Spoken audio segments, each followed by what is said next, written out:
and welcome to Animal Weapons.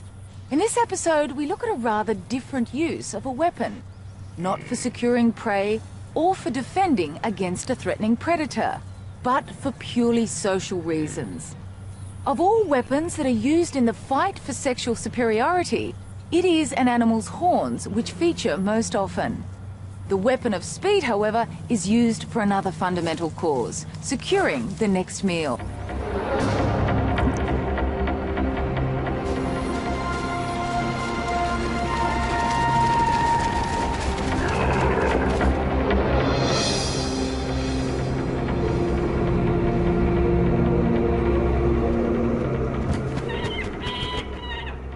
Well, of all creatures that use speed as a weapon, the peregrine falcon is the supreme master. Able to reach speeds of more than 150 kilometers per hour, it is the fastest creature on Earth. And these high-speed records are a result of its body design. The peregrine falcon is 1 kilogram of solid muscle, and when making a high-speed dive, it transforms itself into an aerodynamically perfect teardrop shape. And it's this ability to make a sudden and powerful attack that makes it one of the most feared hunters of the skies.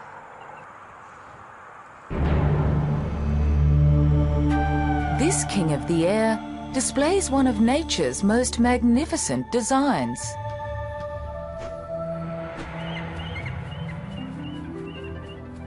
It has the precision flying capability of a stealth bomber, the acceleration potential of a jet fighter, and its own pair of remote sensing devices, its eyes. It is a living missile.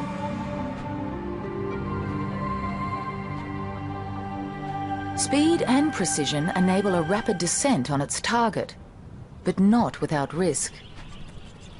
Trees are a dangerous obstacle for this high-speed hunter. An accident would be fatal. For its prey, the cover provides the only safe refuge. To increase its chances of success, the peregrine hunts in open areas, ideally farmlands where native birds have become outnumbered by introduced species like the pigeon. In fact, pigeons have become its most important prey the world over. Pigeons are not easy pickings. They too are swift on the wing. In level flight, a pigeon can outrace a peregrine. But the peregrine's competitive advantage is the use of gravity. Making a vertical ascent is energy consuming, but the peregrine has stamina as well as strength. It's from up here, a mile in the sky, that the peregrine's weapon is able to reach its full potential. With a meal in its sight, the peregrine transforms from a surveillance glider into a plummeting missile.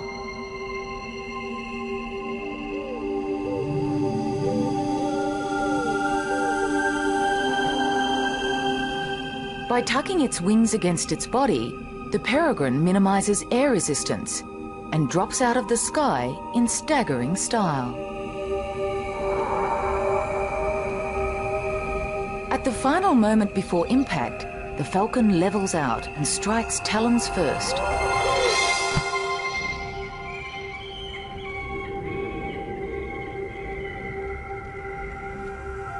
So great is the impact that the peregrine too would be injured were it not for the extraordinary accuracy of its strike.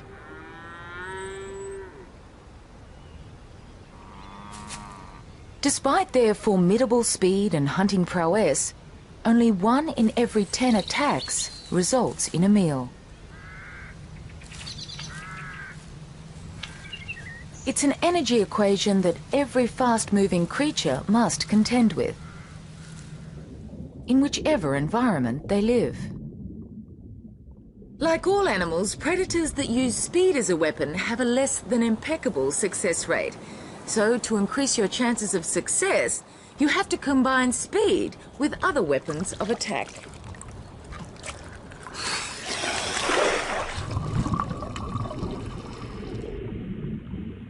The stonefish doesn't look fast. It is one of the least streamlined of all fish. In fact, it rarely swims at all. A sleek body has been substituted by one corrugated and encrusted with algae. Disguised as a rock in the rubble of the ocean floor, it uses camouflage as its preliminary weapon. When suitable prey is within striking distance, it puts its conserved energy into one startling burst of speed.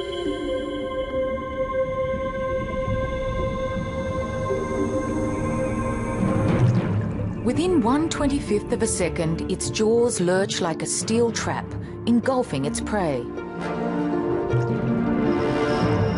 But not every time.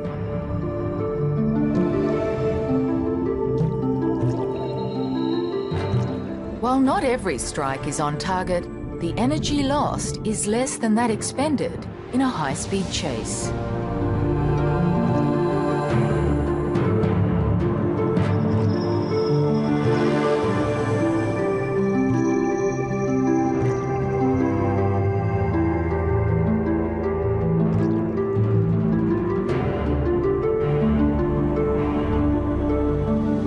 Reefs are among the most diverse and crowded of all ecosystems.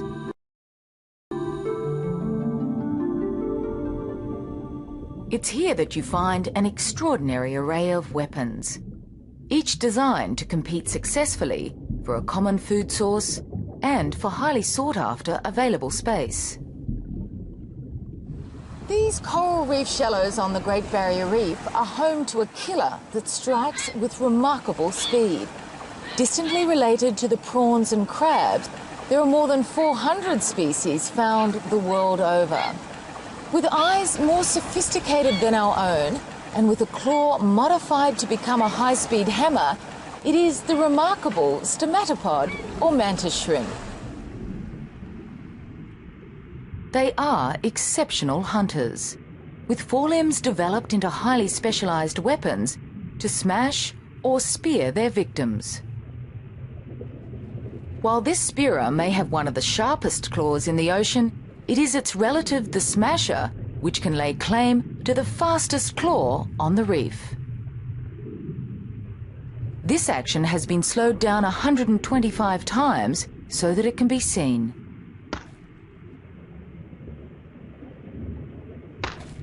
The smasher's claws function as high-speed hammers, cracking tough crab shells, opening up a food source that would otherwise be inaccessible.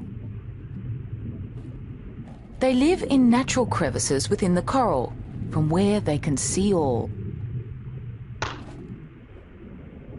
Each eye contains up to 10,000 separate lenses and perceives 3 images. Together, they see the world from 6 different perspectives, allowing them to pinpoint a moving target with military precision. But without a cavity, a stomatopod has little chance of survival. And so owners fiercely defend their hideouts against intruders. Despite this fierce competition, they modify their deadly blows to be merely deterrents and not fatal to their own kind. However, for securing prey, the stomatopod's weapon is used to its full potential.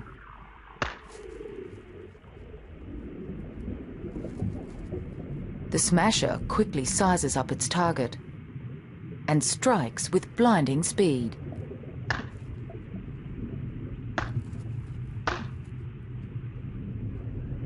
In less than 8 milliseconds, with a velocity of more than 1,000 centimeters per second, this creature's weapon packs a punch close to that of a small caliber bullet, making it one of the fastest movements known in the animal kingdom.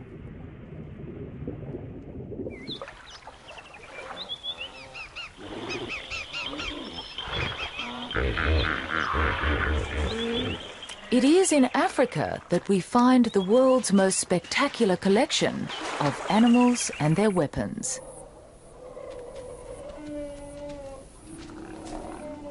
The grandest, the tallest, And in the case of the cheetah, the fastest on land. Everything about the cheetah is designed for the high-speed chase. Its lean and supple body and its enlarged nostrils for extra air intake. And its claws, unlike all the other cats, are non-retractable and act like a sprinter's spikes when it's at high speed. It also has an additional pad on its upper forelimb, and this is used to knock the prey off balance when it's on the chase. And it's these and a host of other features that enable the cheetah to lay claim to the fastest animal on land.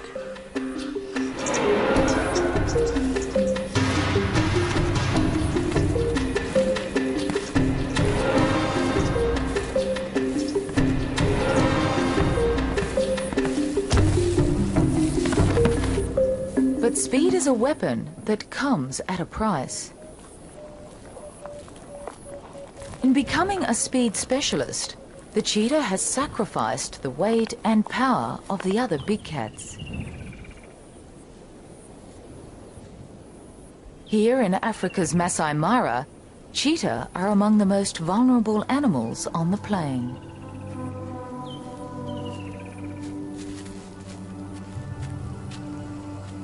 Cheetah are the lightweights of their league. They are only 1/3 the weight of a lion and easily overwhelmed by these super predators. Lions will kill cheetah whenever possible.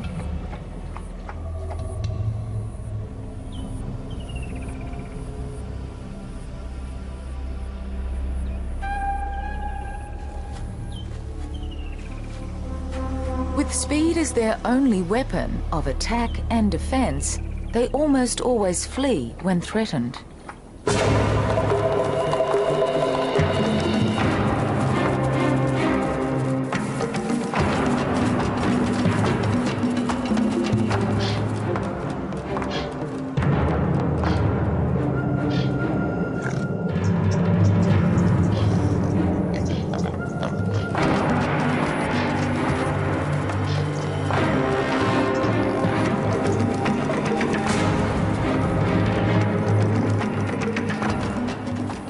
Cheetah are not even able to defend their young. This mother has concealed her cubs in a lair. But even there, they're not safe from the birds of prey. Despite these dangers, she needs to hunt. But hunting too is fraught with difficulty. At top speed, a cheetah's body temperature soars to 41 degrees Celsius. To sustain this temperature for over a minute or two would be fatal. Its valuable weapon has to be reserved for a short burst, and where there is a high chance of success. Here in the open savanna, her main prey is the Thompson's gazelle, the swiftest of all antelope. They are plentiful, but also wary. She must creep within 100 meters of her target if a pursuit is to be successful.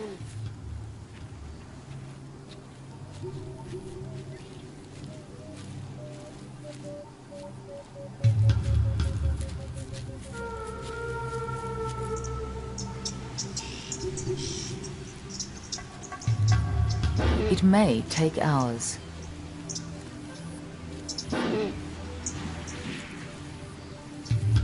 If noticed, she pauses and makes herself as inconspicuous as possible, patiently waiting for her next meal to be within that critical range.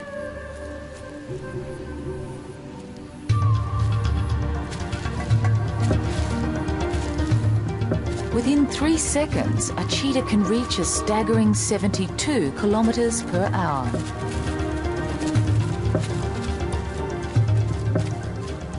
But energy conservation is of prime importance, and she must know when her chase is in vain. Less than half a cheetah's pursuits end in a kill. Her hunting time is limited, for with the fading daylight, lions will be on the prowl. Unsuccessful, she heads back to her cubs. But a dry season grass fire is an ominous obstacle. Insects flush from the flames don't interest her, but provide a banquet for yellow-billed storks.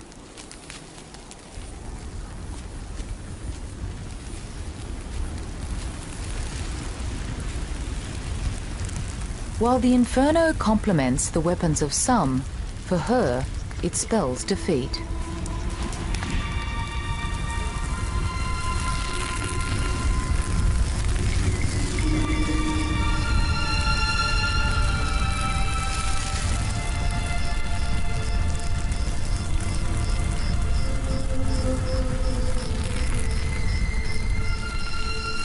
All big cats rely on cover to ambush prey.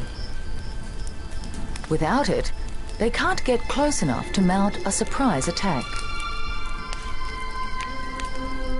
Unable to reach her lair, she waits until morning. The next day, marabou storks search for burnt lizards and insects. The scorched earth reveals all. The mother returns to her lair to suckle her young, only to find it already occupied. The fire has exposed its location. She waits instinctively, hoping to find her cubs.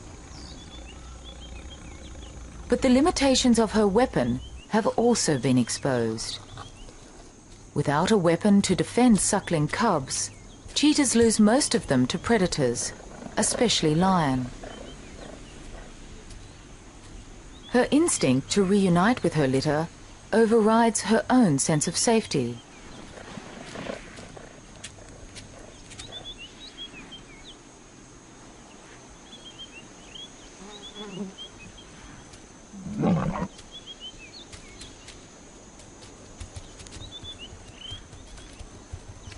Unable to fight, she can only run.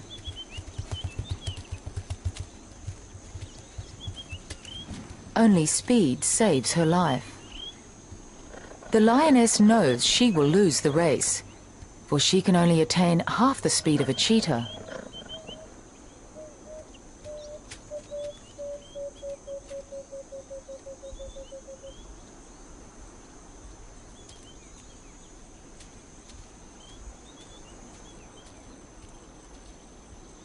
In the battle for hunting supremacy, the cheetah's weapon breaks all land speed records.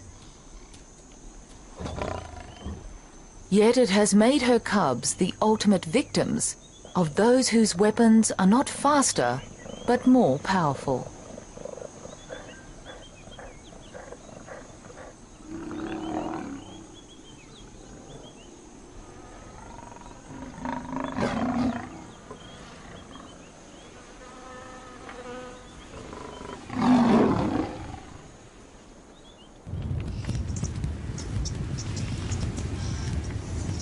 Of all animal weapons, horns are among those that seem most obviously developed for attack and defense. Nowhere else on Earth parades such a battalion of horns as the East African savanna.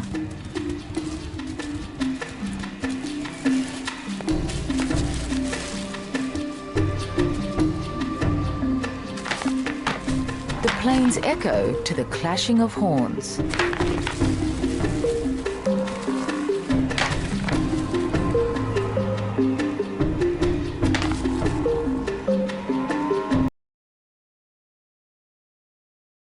Fixtures with a bony core and a coating of keratin, the same substance that claws, hair and hooves are made of.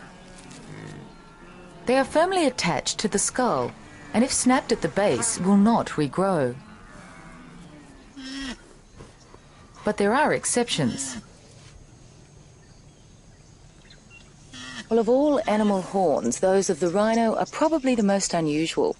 Firstly, rather than being positioned on the crown of the head, they're right on the nose, And secondly, they're made of compacted hair bound together, but they still function as a very effective weapon, not only for defending their young, but for fighting among themselves. Rhinos are not highly social creatures, and while a resident bull rhino will defend its rights to a particular female and to a favourite mud wallow, rhino horns are most often used in defence against predators. Especially by mothers with calves.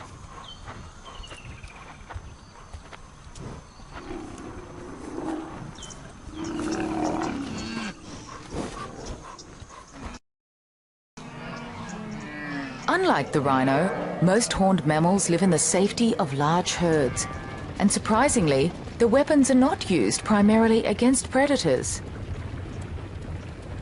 Their defence is their collective alarm system of many eyes and ears, and the confusing target they present to a stalking lion. Perhaps the only herd animal that poses any real threat to such a predator is the buffalo. The grazing animals of the world have a bewildering array of horns, and perhaps none so epitomises the Horn of Africa than that of the buffalo. This is a big old male, and in the case of the males, their horns are used not only for defence against lions, but in challenging other males for the right for sexual supremacy. In fact, these battles for territory and for mating rights are the main reason why horns exist at all. Horns are put to use in a fundamental cause. They are the weapons used by males in the fight for mating rights. And at no time are they so spectacularly employed as during the breeding season. Battles like this are repeated year in and year out. Known as rutting, these rituals are prompted by a surge in hormone levels that are governed by day length.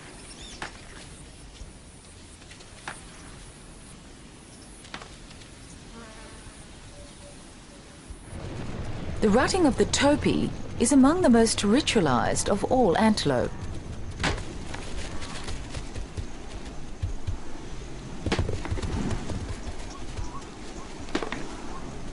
In serious challenges where males are evenly matched, the animals drop to their knees and horns interlock.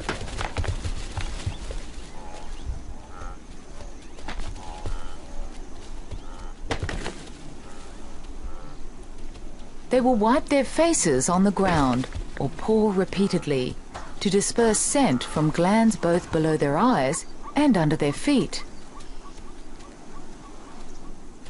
The contest ends as suddenly as it began, but will be performed throughout the season until a victor is decided. Topi live in mixed female and male herds, where both sexes bear horns.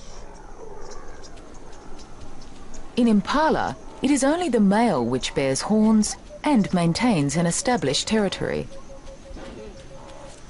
He must wait for migrating females to pass through his patch. These adult females are in estrus, and the male tests their reproductive readiness.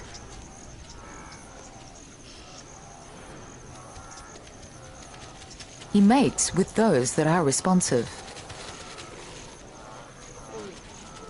He is the dominant male and spends at least 25% of his time rounding up and mating with females.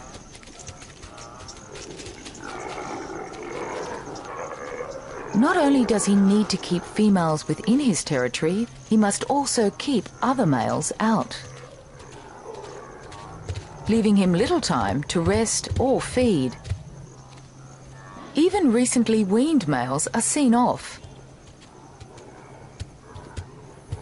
sometimes in a spectacular fashion, which displays the victor's strength and virility.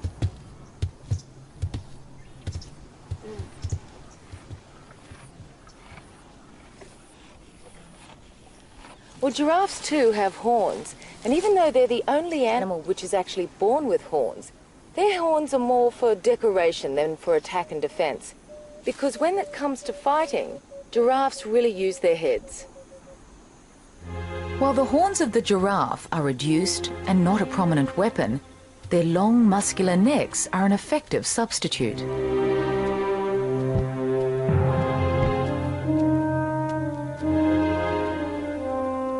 Their neck and head performs as a massive mallet, but blows seldom land solidly.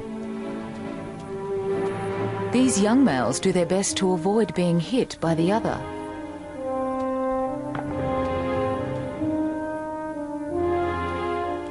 The force of a solid blow is staggering. Yet this gracefully ritualized display of aggression rarely results in serious injury. The heavier the skull and the wider the arc of the swing, the harder a giraffe can hit. Hence the advantage of size, height and weight, the key factors that will determine which male wins dominance and the right to mate with the females. The giraffe and antelope live among some of the most efficient predators on the planet. Yet their weapons are not designed entirely for their own protection or to secure their own food. It is the individual's contest to continue his lineage that determines the size, shape and function of his weaponry.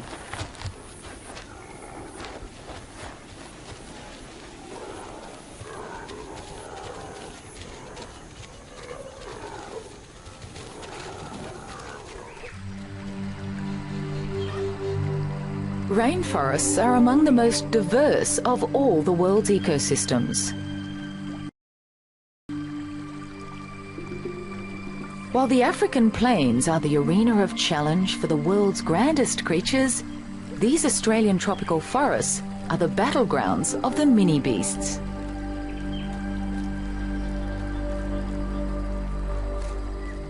Here in the lush undergrowth, bizarre creatures engage in power struggles.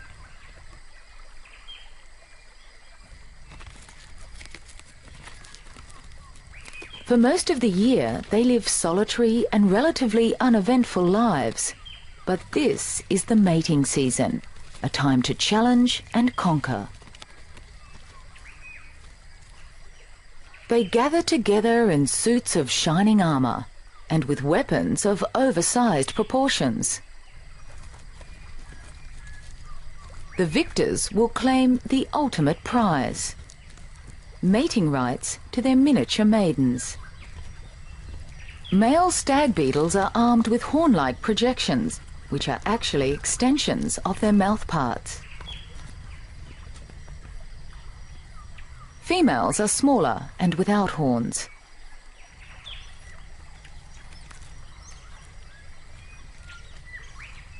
The presiding male has raised his antlers as a show of strength to the invading male.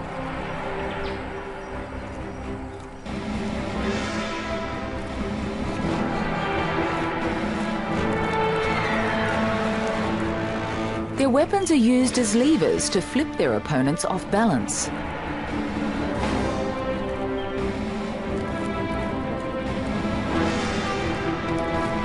Those toppled to the ground are out of the contest, but will live to fight another season. The victor takes possession of his prize. Others, like the rhino beetle, have only one season to prove themselves.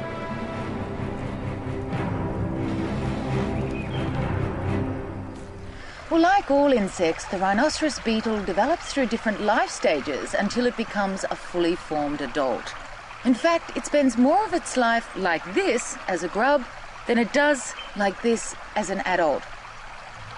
As a grub, it feeds on rotting logs and leaf litter, and it's the availability of this food source which determines how big its body and horns will be when it emerges as an adult. When food is plentiful, their larval development is extended, resulting in larger horn and body size. Victory will be governed by their fortunes as a grub.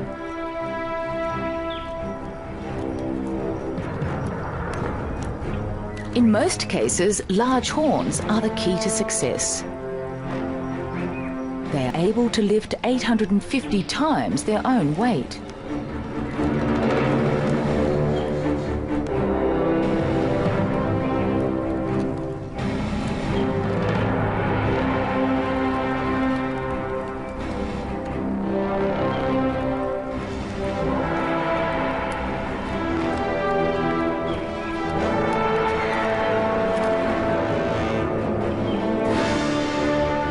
But even in triumph, the victor must contend with his persistent competitors. Even as his paternity hangs in the balance. While the rhino beetles fight it out among themselves, another horned insect waits in hiding for a particular tree to fall before its battles can begin.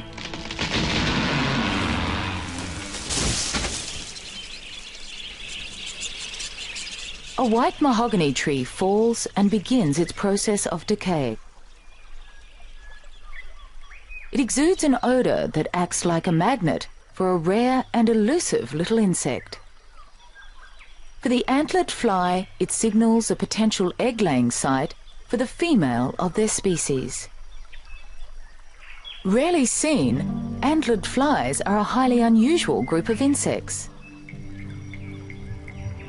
Distinct from other flies, the males bear greatly oversized antlers. They are actually extensions of their exoskeleton. Males come from all over the forest to make a claim on a suitable egg-laying site. They don't engage in brutal battles.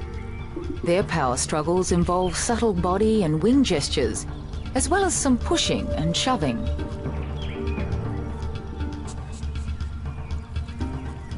A male that is clearly inferior in size simply makes an appearance and flies off without a challenge. This is known as an intrusion.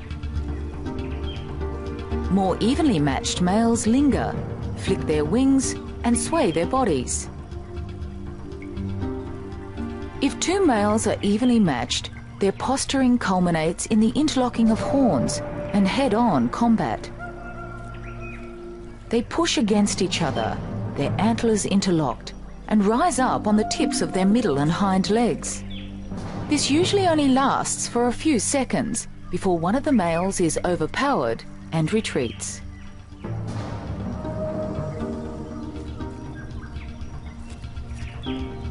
They may engage in a few of these battles before a winner is decided.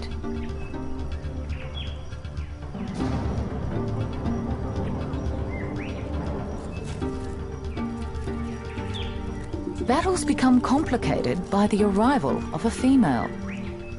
Her foremost concern is finding a suitable location to lay her eggs. Usually the exact site that the male is guarding. She may have already mated, but this doesn't stop the presiding male from mating with her again. But even while the pair are mating, other males make challenges.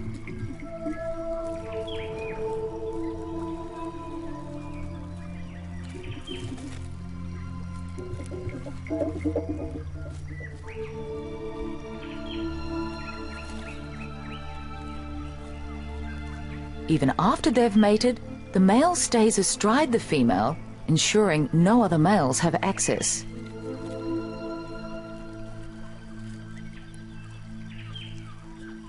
She inserts her ovipositor beneath the bark and lays her egg clutch.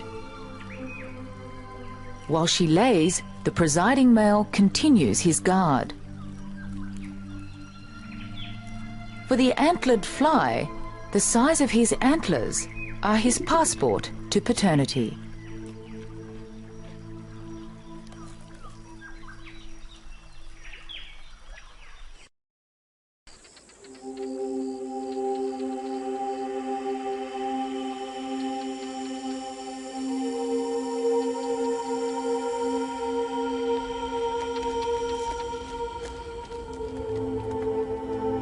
This is the eastern escarpment of Israel's Judean desert. the lowest point on land. And like any desert, it appears lifeless, but looks can be deceiving, for this is one of the favourite haunts of a wild species of goat known as the ibex.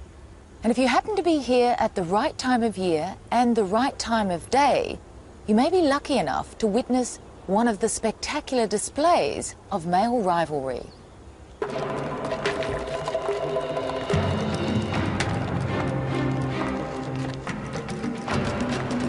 These battles are among the most vigorous of any horned mammal. The force of a full horn impact is equal to 4 tons of pressure.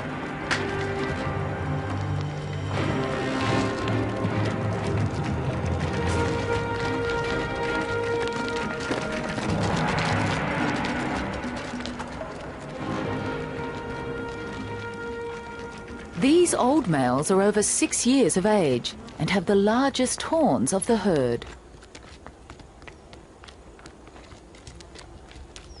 Facing backwards, their horns are clearly not used against predators. Their defence is their extraordinary agility. When threatened, they can escape into rugged and inaccessible terrain. Their sponge-like hooves are able to grip rocks, where a single slip could mean death or severe injury.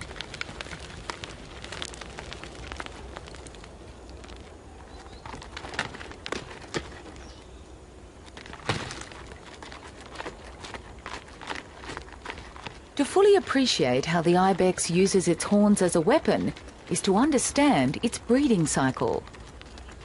For most of the year, males live separately from females. Towards the end of autumn, the herds merge in preparation for mating. A well-defined hierarchy exists within the male group. Those who dominate are large-bodied and boast large horns. They're weapons in the violent battles that precede mating. For ibex, large horns and exclusive mating rights can only be attained with old age. But this doesn't deter the younger males from trying to win over females.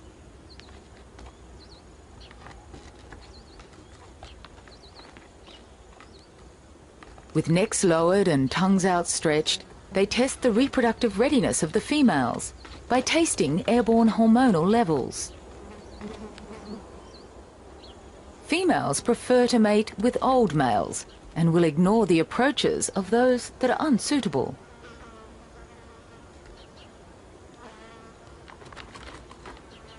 But the young males continue regardless.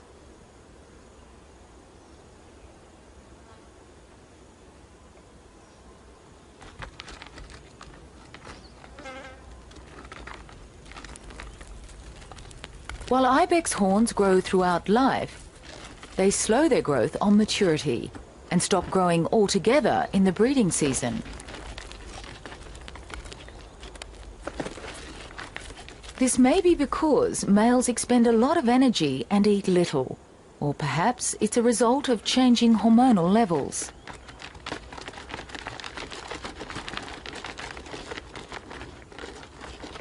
These females may have already mated and show increasingly less interest.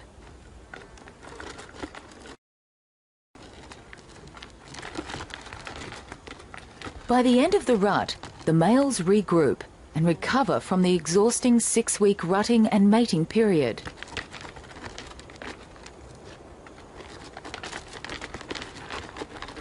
Yet throughout their lives, males continue to jostle. They will often gather together in a huddle to size up their opponent's horn size. While the old males need only to maintain their status, the young must establish a place in their upwardly mobile peer group. Young males engage in the most violent battles. They rear up to increase the impact of their assault. Ibex horns are designed in such a way that they both inflict offensive blows and deflect the blows of opponents. On contact, they twist their heads slightly to lessen the impact, which is taken on the strongest lower part of the horn. The bony ridges prevent the horns from slipping past each other and causing accidental injury.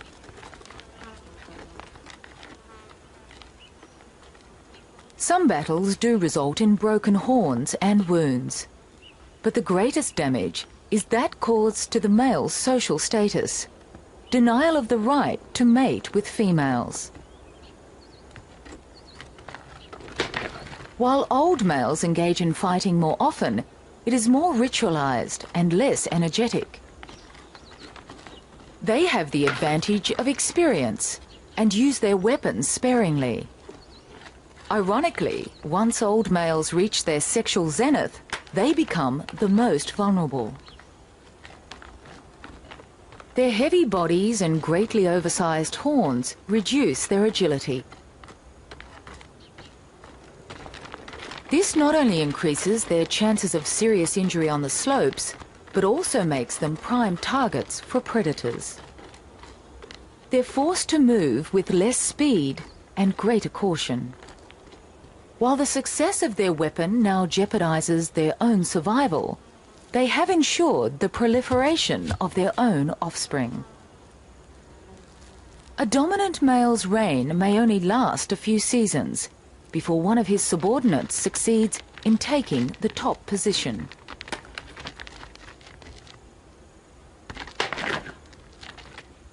Such is the price of a weapon that serves only a social function.